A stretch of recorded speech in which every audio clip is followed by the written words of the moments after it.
नमस्कार, स्वागत है आपका द न्यूज पर। मैं हूं आपके साथ शिप्रा सैनी। शराब घोटाले में जेल में बंद दिल्ली के मुख्यमंत्री अरविंद केजरीवाल जेल पहुंचने के बाद से ही आदेश पर आदेश जारी कर रहे हैं। ईडी की कस्टडी से केजरीवाल का एक और आदेश जो है वो सामने आया है, जिसमें उन्होंने स्वास्थ्य विभाग को लेकर के आदेश जारी किया है और जिसकी जानकारी दिल्ली के स्वास्थ्य मंत्री सौरभ भारद्वाज के जरिए दी गई है। उन्होंने कहा है कि केजरीवाल चाहते हैं कि दिल्ली वालों को मुफ्त दवा और मुफ्त टेस्ट मिलता रहे। ये सौरभ भारद्वाज ने प्रेस कॉन्फ्रेंस करके जानकारी दी है और अरविंद केजरीवाल को लेकर सौरभ भारद्वाज ने कहा है कि केजरीवाल किस मिट्टी के बने हुए हैं। लोग जेल पहुंचने के बाद हताश और निराश परेशान नजर आते हैं, वो अपने परिवार की चिंता करते हैं, लेकिन केजरीवाल जो है वो दिल्ली के लोगों की चिंता कर रहे हैं। लेकिन बीजेपी ने सौरभ भारद्वाज के इस बयान पर पलटवार किया है और कई बीजेपी के नेताओं ने प्रोटेस्ट करते हुए ये कहा है कि ये बहुत ज्यादा हास्यास्पद कहीं ना कहीं चीज है कि किस तरीके से अरविंद केजरीवाल, जो कि 10 साल से दिल्ली की सत्ता पर बैठे हुए हैं, वो 10 साल से दिल्ली के मुख्यमंत्री हैं, लेकिन अभी तक उन्हें इतनी चिंता दिल्ली के लोगों की नहीं हुई। अभी तक उन्होंने दिल्ली के उन इलाकों की सुध नहीं ली जहां पर लोग पानी नहीं पहुंच रहा है, इसको लेकर प्रोटेस्ट कर रहे हैं। जहां पर लोग स्वास्थ्य सेवाओं को लेकर अरविंद केजरीवाल सरकार का विरोध कर रहे थे, वो मांग कर रहे थे कि उन्हें स्वास्थ्य सेवाएं बेहतर मुहैया कराई जाए, उन्हें पानी जो है वो दरअसल साफ सुथरा मिले, पानी उनके इलाकों तक पहुंचे। लेकिन जैसे ही केजरीवाल जेल पहुंचे हैं, वैसे ही ये चिट्ठी सामने आई है जिस पर बीजेपी के नेता पता नहीं किस मिट्टी से बने हैं कि आज हिरासत में हैं तो भी दिल्ली के लोगों के स्वास्थ्य की चिंता है। उन्होंने एक डायरेक्शन मुझे भेजी है कि सीएम साहब ये जान के बेहद व्यथित हैं कि दिल्ली के कई अस्पतालों में और मोहल्ला क्लिनिकों के अंदर दवाइयाँ उपलब्ध नहीं हैं। कुछ अस्पतालों में मोहल्ला क्लिनिकों के अंदर जो मुफ्त टेस्ट होते हैं, जो मुफ्त ब्लड टेस्ट होते हैं और सैंपल्स होते हैं, वो उपलब्ध नहीं हैं। और उन्हें लगता है कि उनके जेल में जाने की वजह से दिल्ली में किसी को तकलीफ नहीं होनी चाहिए। वो जेल के अंदर हों, बाहर हों, जब भी कोई गरीब आदमी सरकारी अस्पताल में दवाइयाँ लेने जाए, उसे दवा मिले।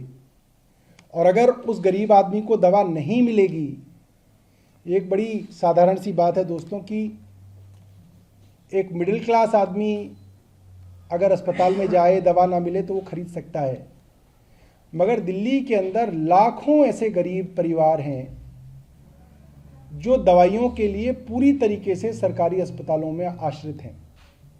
और कुछ लोगों की तो दवाइयाँ ऐसी हैं जो जब तक जिएंगे तब तक उनकी दवा चलेगी। किडनी की जिनको बीमारियां हैं, जब तक जिएंगे तब तक डायलिसिस होगा, जब तक जिएंगे दवा चलेगी। ब्लड प्रेशर की दवा है, डायबिटीज़ की दवा है, इस तरह की कई ऐसी चीज़ें हैं जिनकी दवा के लिए वो लोग पूरी तरीके से दिल्ली सरकार के अस्पतालों पे, मोहल्ला क्लिनिकों में और हमारी डिस्पेंसरियों में जो मुफ्त दवा मिलती है उस पर आश्रित है। और बहुत सारे लोग ऐसे हैं जिनको लगातार इंटरवल्स के बाद टेस्ट कराने की ज़रूरत पड़ती है और वो टेस्ट भी जो है उसके लिए वो हमारे मोहल्ला क्लिनिकों पे आश्रित हैं।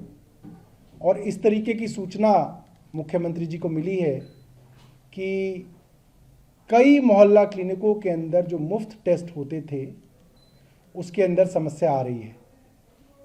तो उन्होंने मुझे आदेश दिया है कि इसके ऊपर जल्द से जल्द उचित कदम उठाए जाएं और ये सुनिश्चित किया जाए कि सभी अस्पतालों में, मोहल्ला क्लिनिकों में सारी दवाइयाँ और सारे टेस्ट मुफ्त मिले और उनकी उपलब्धता कम ना हो। मैं समझता हूँ कि उनका निर्देश तो हमारे लिए भगवान की आज्ञा जैसा है और इसके ऊपर युद्ध स्तर पे मेरा विभाग और मैं मिलकर कार्रवाई करेंगे। और मैं अरविंद केजरीवाल जी की तरफ से सभी दिल्ली के लोगों को ये आश्वस्त करना चाहता हूं कि आपका मुख्यमंत्री चाहे जेल में है, मगर सोच वो सिर्फ आपके लिए रहा है, सिर्फ और सिर्फ जनता के लिए मुख्यमंत्री सोच रहे हैं। और उनकी चिंता यही है कि उनके जाने के बाद पीछे कोई व्यवस्था खराब ना हो।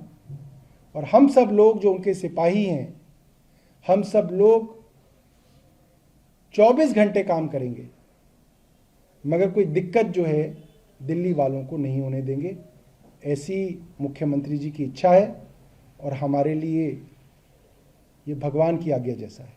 डॉक्टर हर्षवर्धन ने पलटवार किया है और ये कहा है कि ये हंसने वाली बात है कि 10 साल से आपकी सरकार है, लेकिन इन 10 साल से लोग किस तरीके से किल्लत से जूझ रहे हैं, परेशान हैं, चाहे वो पानी की हो, चाहे वो अस्पतालों में स्वास्थ्य सेवाएं हो, लेकिन आप अब इस तरह का दिखावा कर रहे हैं। ये साफ तौर पर डॉक्टर हर्षवर्धन ने आम आदमी पार्टी पर बड़ा हमला बोला है। इसके अलावा बीजेपी की नेता और मौजूदा जो लोकसभा की उम्मीदवार हैं दिल्ली से बासुरी स्वराज, उनकी तरफ से भी अरविंद केजरीवाल उनकी पार्टी पर पलटवार किया गया है। साफ तौर पर उन्होंने कहा है कि जिस तरीके से वो दरअसल ये चिट्ठियां लिख रहे हैं, ये आदेश जारी कर रहे हैं, ये साफ तौर पर गैर कानूनी है। ये भी बासुरी स्वराज की ओर से कहा गया है। क्या कुछ उन्होंने कहा है, सुनिए। माननीय मुख्यमंत्री अरविंद केजरीवाल जी को तब चिंता नहीं थी जब आम आदमी पार्टी की सरकार इन मोहल्ला क्लिनिक्स में घटिया गुणवत्ता की दवाइयां बंटवा रही थी। इनको तब चिंता नहीं थी जब केजरीवाल जी की सरकार इन मोहल्ला क्लिनिक्स में नकली फर्जी टेस्ट्स करवा रही थी। उनको तब चिंता नहीं थी जब इन मोहल्ला क्लिनिक्स में डॉक्टर्स डायग्नोसिस नहीं कर रहे थे, एडमिनिस्ट्रेटिव स्टाफ पेशेंट्स को देख रहा था। देखिए, कुछ नहीं है, बनावटी और नकली सहानुभूति बनाने का प्रयास है। क्यों आतिशी जी को कोई मोरालिटी नहीं दिखती, कोई नैतिकता पे कोई जिम्मेदारी लेने की बात नहीं होती क्या? मैं ये पूछना चाहती हूँ कि माननीय मुख्यमंत्री अरविंद केजरीवाल जी ने जब 9 समन्स का निरादर कर विवश कर दिया जांच एजेंसियों को अपने यहाँ आकर उनको कस्टोडियल इंटेरोगेशन के लिए ले जाने में, जब माननीय मुख्यमंत्री जी ने 100 करोड़ रुपए के किकबैक्स ले लिए और वो सारा का सारा पैसा आम आदमी पार्टी की गतिविधियों के लिए इस्तेमाल करा गया, तब उनकी ये सारी की सारी मोरालिटी कहाँ थी? आज वो जेल से चलाना चाहते हैं सरकार, उससे दिल्ली की जनता का कितना ज्यादा अहित होगा। उनको किसी नैतिक ग्राउंड पे क्या इस्तीफा नहीं देना चाहिए? ये तो वो लोग हैं ना जो कट्टर ईमानदार थे, ये तो वो लोग थे जो एंटी करप्शन प्लैंक पे जीत कर आए थे, ये तो वो लोग थे जो होलियर देन दाउ एटीट्यूड रखते थे, ये तो वो लोग थे जो कहते थे, जो नसीहत देते थे सबको। लेकिन आज वो सारी की सारी नसीहत खुद पर लागू नहीं होती। अरे आज मनीष सिसोदिया जी जेल में है, संजय सिंह जी जेल में है, केजरीवाल जी जेल में है। इतनी लंबी घोटालों की लंबी श्रृंखला आम आदमी पार्टी ने कर रखी है, सर से लेके पांव तक डूबे हुए भ्रष्टाचार में। इनको मोरालिटी के ग्राउंड पे, नैतिकता के ग्राउंड पर इस्तीफा देना चाहिए। तो फिलहाल मैं आपको जानकारी दे दूं कि केजरीवाल शराब घोटाले में ईडी की कस्टडी में है और ईडी की कस्टडी से ही वो सरकार चला रहे हैं और वो अब तक 2 ऑर्डर जारी कर चुके हैं, 2 आदेश वो जारी कर चुके हैं। हालांकि केजरीवाल के इन आदेश की अब जांच भी हो रही है, ये जांच का विषय बन चुका है, क्योंकि ईडी के अधिकारियों ने साफ तौर पर कहा है कि केंद्रीय एजेंसी जांच कर रही है कि क्या हिरासत में रहते हुए किसी मुख्यमंत्री के द्वारा ऐसे निर्देश जारी करना पीएमएलए कोर्ट की ओर से दिए गए आदेश के दायरे में आता है या फिर नहीं आता है। अरविंद केजरीवाल के पास जब कोई इलेक्ट्रॉनिक उपकरण नहीं है, जब कोई पेन पेपर ही नहीं है, तो वो इस तरीके का आदेश कैसे जारी कर सकते हैं? ये कहीं ना कहीं सवाल अब बीजेपी के तमाम नेता पूछ रहे हैं। और बीजेपी ने अरविंद केजरीवाल के इस्तीफे को लेकर एक तरफ प्रोटेस्ट किया है, लेकिन इसी दौरान उन्होंने इस ऑर्डर का भी जिक्र किया है और ये कहा है कि ये पूरी तरीके से गैर कानूनी है। कोई मुख्यमंत्री या कोई भी नेता इस तरीके से जेल में रहकर ये सरकारी ऑर्डर नहीं दे सकता। इस तरीके से बीजेपी के तमाम नेताओं ने हमला अरविंद केजरीवाल पर बोला है, चूंकि ये केजरीवाल का ईडी की हिरासत से दूसरा निर्देश जारी किया गया है, जिसकी जानकारी सौरभ भारद्वाज के जरिए दी गई है और ये सुनिश्चित करने के लिए केजरीवाल ने उनसे कहा है कि अस्पतालों और मोहल्ला क्लिनिक में लोगों को मुफ्त दवाएं मिलती रहे और उनका मेडिकल टेस्ट भी सुचारू रूप से होता रहे।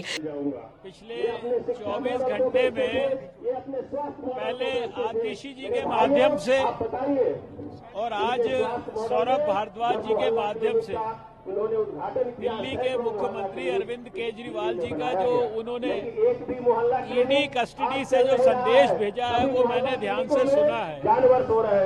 मुझे बड़ा हास्यास्पद लगता है, हंसी भी आती है कि 9 साल से आपकी सरकार है, बल्कि 10वां साल है और 10 साल के अंदर सारे दिल्ली में जबकि लोग गंदे पानी से, पानी की किल्लत से, पानी के लीकेजेस से, इन सब चीजों से त्रस्त होकर रोज सड़कों पर झुग्गी झोपड़ी बस्तियों में, सेवा बस्तियों में आंदोलन करते थे और उसी प्रकार से अस्पतालों में, मोहल्ला क्लिनिकों में दवाइयों की, जांच की, हर चीज की इतनी किल्लत थी और हमारे मुख्यमंत्री केजरीवाल जी 9 साल के बाद जेल में जाने के बाद कह रहे हैं कि मुझे बड़ी चिंता हो रही है। अरे 9 साल आपने ये चिंता की होती और दिल्ली की स्वास्थ्य सेवाओं को सुधारा होता, पानी की किल्लत को खत्म किया होता तो समझ में आता। यानी कि इससे ज्यादा शायद मुझे लगता है कि किसी बात के ऊपर हमको हंसी नहीं आती। अब इस तरह की नौटंकी, इस तरह के ड्रामे करने से दिल्ली की जनता को अब बेवकूफ नहीं बनाया जा सकता। दिल्ली की जनता समझ चुकी है कि 10 साल के अंदर इस सरकार ने दिल्ली के लिए कुछ नहीं किया। सब फ्रंट्स पर ये फेल है, बिजली हो, पानी हो, स्वास्थ्य हो, शिक्षा हो, कोई ऐसा फ्रंट नहीं है जिसके ऊपर इन्होंने पूरी तरीके से दिल्ली की जनता को धोखा ना दिया हो। इसलिए इस तरह के घड़ियाली आंसू बहाने से, इस तरह के ड्रामे करने से अब इनको कोई बचा नहीं सकता। इनको हर हालत में अब इस्तीफा देना पड़ेगा। आप देख रहे हैं कि भारतीय जनता पार्टी के कार्यकर्ता ये तब तक घरों में वापस नहीं जाएंगे जब तक कि दिल्ली के अंदर अरविंद केजरीवाल जी का इस्तीफा नहीं हो जाता। इस बारे में सौरभ भारद्वाज ने बाकायदा एक प्रेस कॉन्फ्रेंस करके जानकारी दी है। हालांकि ईडी की हिरासत में होने की वजह से लोगों की समस्याएं ना बढ़े दिल्ली में, ये दरअसल केजरीवाल की चिंता है। लेकिन ये अपने आप में हास्यास्पद बात है कि किस तरीके से जब दिल्ली के मुख्यमंत्री अरविंद केजरीवाल जेल से बाहर थे, जब वाकई वो जनता के लिए काम कर सकते थे, तब मोहल्ला क्लिनिक किस हालत में थे वो उन्होंने जाकर नहीं देखा। तब दरअसल पानी घरों तक पहुंच रहा है या नहीं पहुंच रहा है, तब उन्होंने इसकी सुध नहीं ली।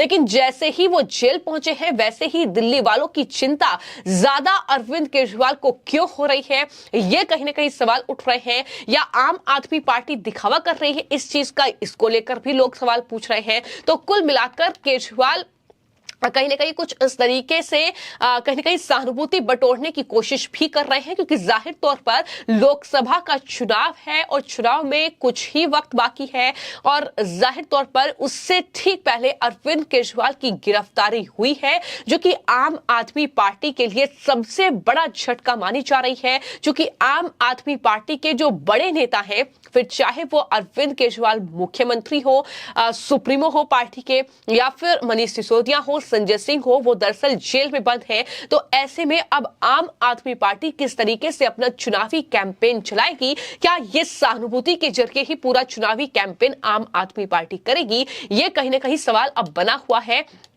हालांकि अरविंद केजरीवाल ने एक आदेश जो है वो स्वास्थ्य विभाग को लेकर दिया है, तो दूसरा आदेश जो इससे पहला आदेश उन्होंने जारी किया था वो पानी और सीवर की समस्या को लेकर दिया था। तो उसकी जानकारी जो मंत्री हैं आतिशी, उनके जरिए दी गई थी। लेकिन अब कहीं ना कहीं ईडी उनके इस आदेश को लेकर जांच कर रही है कि क्या ईडी की रिमांड में रहते हुए केजरीवाल की ओर से इस तरीके का सरकारी आदेश जारी किया जा सकता है। अब इसको लेकर कहीं ना कहीं अरविंद केजरीवाल पर एक्शन लिया जा सकता है। फिलहाल आपकी इस पूरे मामले को लेकर क्या राय है, हमें कमेंट बॉक्स में जरूर लिखें। धन्यवाद।